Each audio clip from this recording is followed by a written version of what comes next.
Chào mừng các bạn đã quay trở lại với channel của Anna Trần. Hôm nay Anna sẽ chia sẻ với chúng ta từ A đến Z cách sử dụng cọ tròn.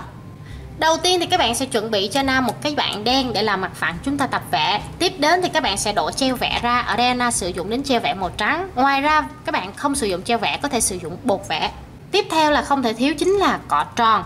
Đầu tiên thì Anna sẽ nói đến cái cây cọ tròn đúng của nó là mini oval.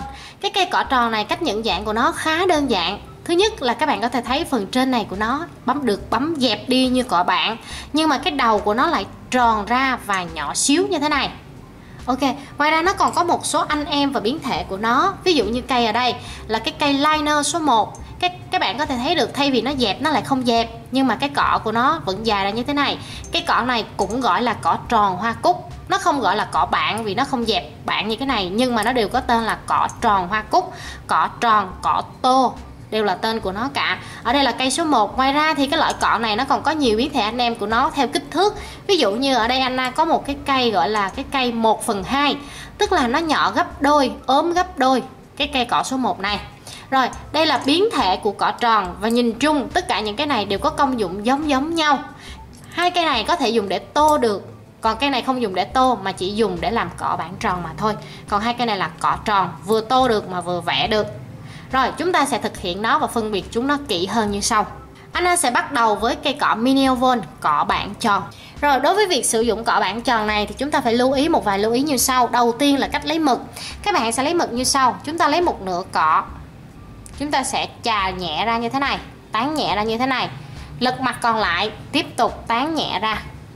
Các bạn phải đảm bảo rằng mực của chúng ta, treo vẽ hay màu vẽ tùy ý, mực để vẽ nó phải dàn đều hết lông cọ, mềm mướt. Rồi chúng ta sẽ đưa vào vẽ. Chúng ta sẽ cầm cọ hơi nghiêng 45 độ như thế này, nhấn nhẹ cọ rồi nhấc nhẹ cọ, từ từ kéo về phía chúng ta muốn. Ở đây là kéo thẳng xuống.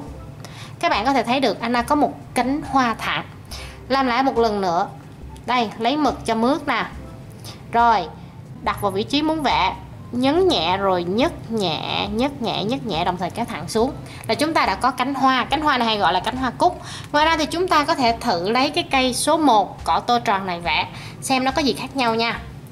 Rồi các bạn cũng sẽ lấy mực giống nhau nè, xoay tròn cọ để lấy mực nè. Rồi cũng đặt lên vị trí nè nha. Rồi nhấn nhẹ cọ rồi nhấc nhẹ cọ, kéo dần xuống. Các bạn có thể thấy được cánh của nó cũng giống nhau nhưng nó ốm hơn. Vậy là tức là chúng ta muốn cánh nhỏ thì chúng ta lấy cây cọ nhỏ, muốn cánh to lấy cây cọ to.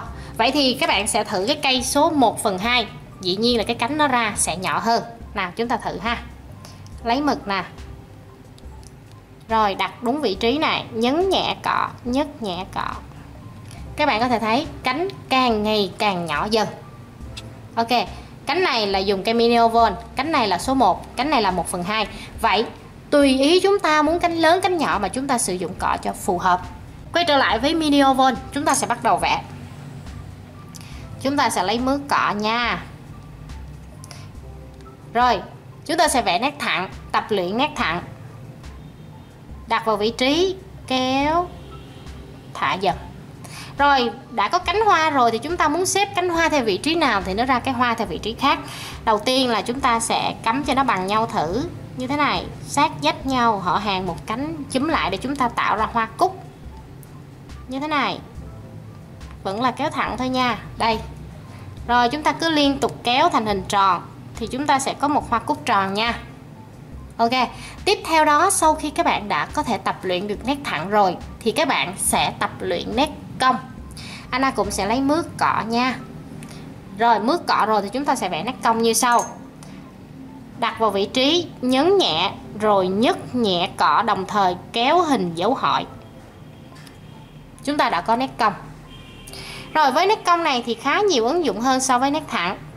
Nói chung muốn có cong thì phải có thẳng trước. Các bạn nên tập luyện dần theo từng bước Anna vừa mới chia sẻ. Rồi chúng ta sẽ ứng dụng nét cong. Ví dụ như là các bạn sẽ vẽ một cái cây xoắn ốc như thế này, cong. Rồi mỗi nét chúng ta đều lấy thêm mực nha, không được làm biếng lấy mực nha. Lấy mực mới ha, để vẽ cho mực được mướt đẹp.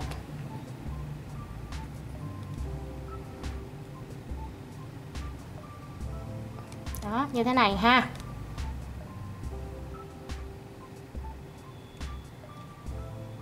Rồi Tiếp theo đó thì Anna sẽ sử dụng đến một cây cọ liner nha, cọ vẽ nét số 0 ha. Rồi chúng ta dít lấy một ít gel nè. Rồi chúng ta trang trí lên thôi là chúng ta đã có một cái mẫu vẽ nét. Đây.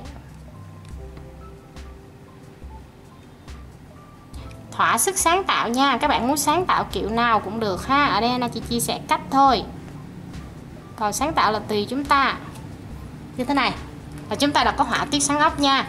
Ngoài cái họa tiết xoắn ốc này ra thì vô vàn kiểu phối. Ví dụ như Anna chia sẻ nè, chúng ta vẽ con bướm nè, nét cong nè, cong. Rồi tiếp tục một nét cong nữa nhưng bé hơn nè, cong hình dấu hỏi nè. Đó, một nét cong nữa lại bé hơn nữa, cong. Rồi một nét nữa bé hơn nữa. Rồi lại tiếp tục sử dụng cây liner số 0 nè, cọ râu số 0 đó, chích một chút như thế này, đặt lên vị trí, kéo. Đó, xong rồi chúng ta sẽ vẽ cái râu nè. Đây, đây. Đó là chúng ta đã có một chú bướm ha, rất đơn giản và nhanh chóng. Ngoài ra thì chúng ta cũng có thể vẽ hoa nha. Ở đây Anna sẽ chia sẻ cho chúng ta một cái hoa rất hay sử dụng và rất là đẹp nha, đó chính là hoa cúc nha. Rồi để có thể vẽ hoa cúc này chúng ta vẽ như sau. Các bạn kéo một nét thẳng trước, kéo về tâm. Nét này vừa mới học nha, ở trên đây, được chưa? Rồi cong qua như thế này, một nét cong ôm sườn trái, túm vào cái góc chỗ này. Một nét cong ôm sườn phải, rất dễ kéo nha. Rồi tiếp tục lấy thêm mực nè, mướt cọ nè, một nét cong ôm sườn phải.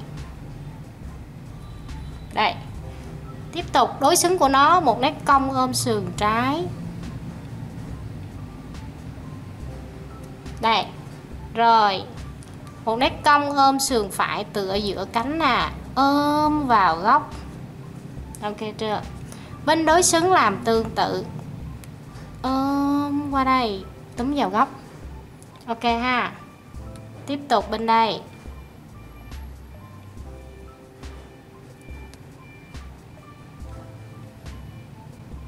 Đây,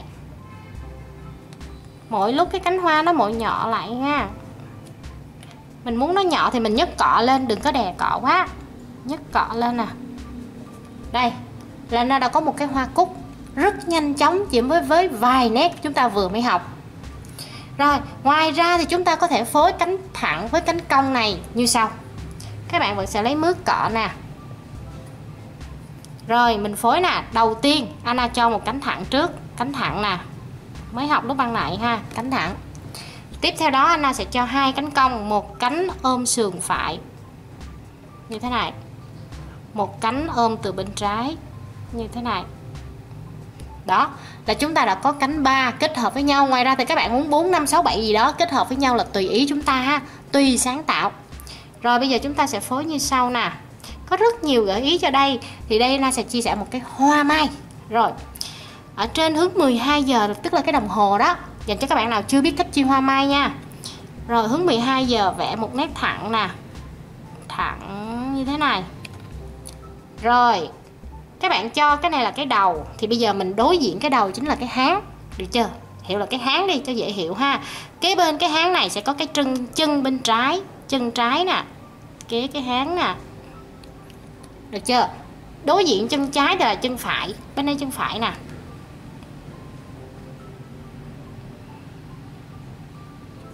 Như thế này. Có đầu, có hai chân rồi thì phải vẽ hai cái tay nha.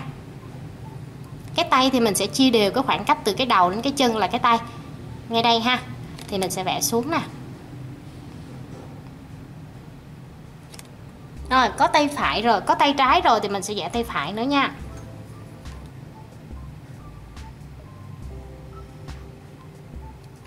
Rồi chúng ta sẽ có 5 cánh của cái hoa 5 cánh. Nhưng 5 cánh như thế này chưa có đẹp đâu. Bây giờ chúng ta sẽ hoàn tất nó như sau. Chúng ta sẽ mướt cọ như thế này. Rồi vẽ tiếp tục giống cái cánh bên đây là ở sườn phải nè, một cánh cong chữ C. Ở sườn trái nè, một cánh cong chữ C. Rồi tiếp tục cho 4 cái cánh còn lại, sườn phải. Rồi ở sườn trái.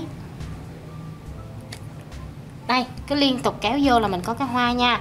Bởi vậy các bạn có thể tùy ý sáng tạo ra.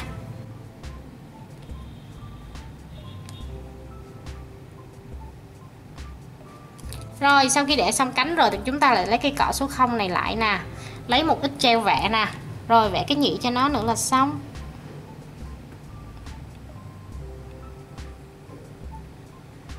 Rồi, vậy là Anna vừa mới chia sẻ cho chúng ta các cơ bản nhất để có thể sử dụng cọ tròn hoa cúc này. Nét thẳng, nét cong, nét phối tùy ý. Phần còn lại là do chúng ta tự ý sáng tạo. Các bạn sẽ tự sáng tạo thêm các hoa văn, họa tiết mà chúng ta thích. Vậy là Anna vừa mới chia sẻ xong cho chúng ta cách để có thể sử dụng cọ bản tròn, hay còn gọi là cọ tròn. Cảm ơn các bạn đã theo dõi video của Na. Nếu các bạn thấy video bổ ích, đừng quên nhấn like cho Na và nhớ hãy nhấn nút đăng ký kênh để có thể theo dõi các video tiếp theo của Na về nail. Xin chào và hẹn gặp lại.